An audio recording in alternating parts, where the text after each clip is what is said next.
मोहित एक ticket collector था और उसकी पोस्टिंग बंगाल के एक छोटे से रेलवे स्टेशन बेगुन कोडोर में हुई थी।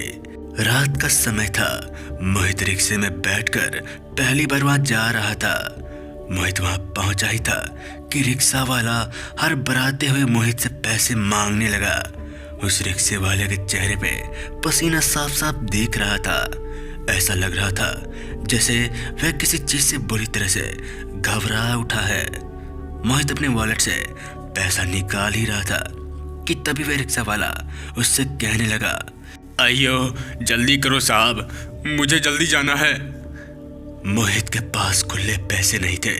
किराया 60 रुपए था, लेकिन उसके पास 50 का ही नोट था। इससे पहले कि मोहित कुछ कहता, वह रिक्शे वाला 50 का नोट लेते ही वहां से तुरंत हड़बड़ाहट में निकल गया। मोहित को उसकी हड़बड़ाहट थोड़ी अजीब लगी, पर क्योंकि वह स्टेशन थोड़ी देर से पहुंचा था तो इसलिए उसे बहुत काम करना था। इसलिए मोहित जल्दी से उस रिक्शे वाले को नजरअंदाज करके उस स्टेशन के अंदर चला गया। स्टेशन पर वहां पहुंचकर मोहित को एक सफाई करता हुआ कर्मचारी मिला। मोहित जैसे उसके करीब गया, वह आदमी मुस्कुराया और अपना काम छोड़कर मोहित को स्टेशन दिखाने लगा। स्टेशन में एक टिकट काउंटर था और टीटी के लिए एक छोटा सा रेलवे क्वार्टर बना था। मोहित ने स्टेशन को जब पूरी तरह से खाली देखा तो उसे बहुत आश्चर्य लगा। उसने मजाक में ही कर्मचारी से पूछ दिया, यहाँ इतना ही सन्नाटा रहता है हमेशा, या फिर कोई आता जाता भी है?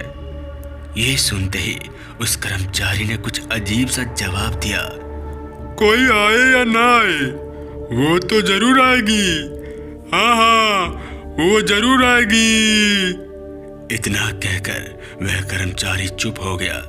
मोहित ने उससे पूछा कि तुम क्या कहना चाह रहे हो?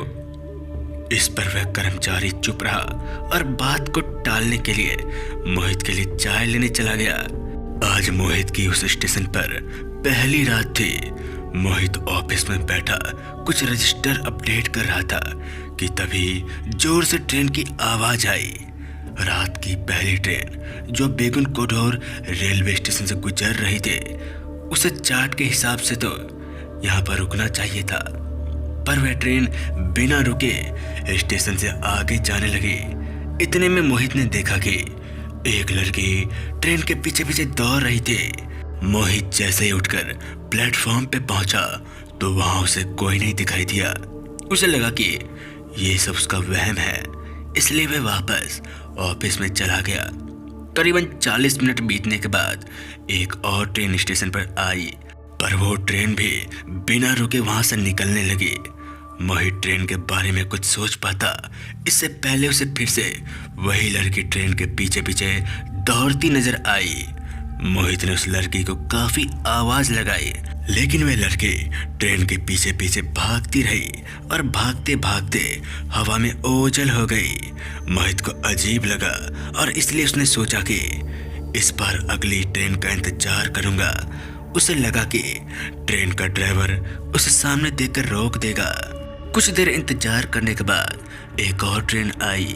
मोहित को स्टेशन पर खड़ा देखकर ड्राइवर ने ट्रेन को धीमा तो किया, पर एकदम से उसके चेहरे का रंग उड़ गया और उसने फिर से ट्रेन की स्पीड बढ़ा दी। मोहित! ड्राइवर को आवाज लगाने ही वाला था कि तभी उसने देखा कि सफेद साड़ी पहने हुए वही लड़की दौड़ती हुई आई और दौड़ते दौड़ते ट्रेन से भी आगे निकल गई। मोहित को अपनी आंखों पर यकीन ही नहीं था, क्योंकि वह लड़की मोहित की आंखों के सामने ट्रेन से भी ज्यादा रफ्तार से भाग रही थी। यह देखकर मोहित एकदम से सहम सा गया और दौड़कर अपने ऑफिस में आ गया। अभी जो उसने देखा था वह देख उसके होश उड़ चुके थे। वह घबराया हुआ चेयर पर बैठा था कि तभी उसने जो देखा वह देखकर एक बार फिर से उसके होश उड़ गए, क्योंकि वही लड़की का आधा कटा हुआ धर उसकी तरफ बढ़ रहे थे। ये देखकर उसने जोर से चिल्लाया और ऑफिस के पीछे वाले गेट से भागकर स्टेशन से बाहर आ गया। वह भागता भागता स्टेशन से करीब 1 किलोमीटर आगे आ गया था कि उसे साइड में एक बूढ़ा आदमी लेटा हुआ नजर आया। मोहित हाँफते हुए उस बूढ़े आदमी को उसके साथ जो हुआ वे सब बातें उसको बता दिया। फुटपाथ पर लेटे आदमी ने मोहित की ड्रेस को पहचान लिया और मुस्कुराकर कहने लगा, अगर तो अपने जान की परवाह करता है तो तुरंत अपनी पोस्टिंग को बदल ले। उसने बताया कि बैगुन कोडोर रेलवे स्टेशन भूतिया है। वो स्टेशन करीबन 40 सालों से बंद पड़ा था और 2009 में जब से वापस खुला तब से कुछ ना कुछ उल्टा सीधा हो ही रहा है।